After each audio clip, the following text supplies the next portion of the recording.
David Wark Griffith was one of cinema's most influential directors and producers, remembered today for his filmmaking innovations and for the creation of the famous 1915 film Birth of a Nation, much of its impact which we are still feeling today. D.W. Griffith was born on January 22, 1875, on a poor Kentucky farm. Griffith grew with little formal education, but as a substitute spent much of his time reading. As a young boy, Griffith was determined to become a playwright and left home to pursue this dream. Before he began his career as a director, Griffith spent 12 years traveling across the country acting in minor productions while learning how to tell a story and sell it. In 1908, Griffith first began working as a director at the Biograph Film Company. There, Griffith gained recognition in the filmmaking world for his work developing new methods with the film mediums of his time. Features of Griffith's unique filmmaking style, such as cross-cutting, the use of acute observations of details, and the use of the camera as a tool to convey certain messages, also emerged during his time at Biograph. In 1914, Griffith left Biograph to work beyond short-format films and began what would be his most famous production. Griffith's masterpiece, The Birth of a Nation, is a 3-hour-long silent film showcasing a highly subjective portrayal of the Civil War and Reconstruction era. While on one hand the film is known as a major advancement in filmmaking technology, it is also one of the most racially offensive films ever created in history. With Griffith's use of dramatic camera angles and interweaved edits, The Birth of a Nation brought the violence, spectacle, and excitement of the war to life unlike any other film at the time. As the first American feature-length motion picture, The Birth of a Nation was also well known for its use of popular film techniques that remain central to the art today. The 3-hour-long film follows the lives of two families from the North and South, and is split up into two main sections, before the Civil War and after. Before the war, the two families are seen living carefree, happy lives, even becoming close friends with one another as a result of the two eldest sons going to school together. In this section of the film, the African American characters, who were really white actors who had put on blackface, are seen as docile and complacent. However, as war tensions increased, the relationship between the two families grew strained. Soon the sons of both families head off to war with excitement, only to realize the true horrors of warfare. During this time, the film shows the impact of the loss of lives on the survivors as they return home as changed men. In the second part of the film, both the plot and levels of racism become worse. This section of the film features Griffith's version of the post-war era, which involved the continuous pillaging and looting of the Southern culture by unfaithful blacks and carpetbaggers from the North. The children of the two families, now old enough to marry, are portrayed as unfortunate citizens suffering the consequences of the war and victims of the post-war brutality of former slaves.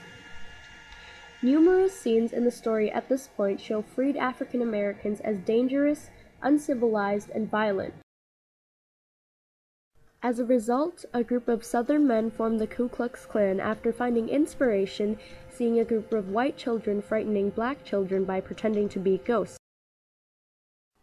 Soon after, the film shows one of the main characters, a beautiful white woman, jumping off a cliff to escape the pursuit of a seemingly dangerous black man. The all-too-heroic Ku Klux Klan then chases down the black man and lynches him in a violent manner, leaving his body out in the open. Angered by such acts, the black supremacists begin to act out, capturing a beautiful white woman. Once again, the noble Ku Klux Klan saves the day in the final climax of the film by saving the woman and stripping the blacks of their power through the enforcement of intimidation tactics. All throughout the film, African Americans are inaccurately and unjustly portrayed as dangerous, uncivilized, and sexual predators. Each major African American character possesses one or all of these qualities. For instance, one of the first post-war scenes shows a group of African American men barefoot in their pajamas in the House of Representatives. In addition, the multiple scenes of African American activists intimidating whites work to drive fear into the white audience watching the film of African American violence. Finally, The death of a beautiful white girl at the hands of a seemingly predator-like black man initiated the beliefs of African American men being rapists.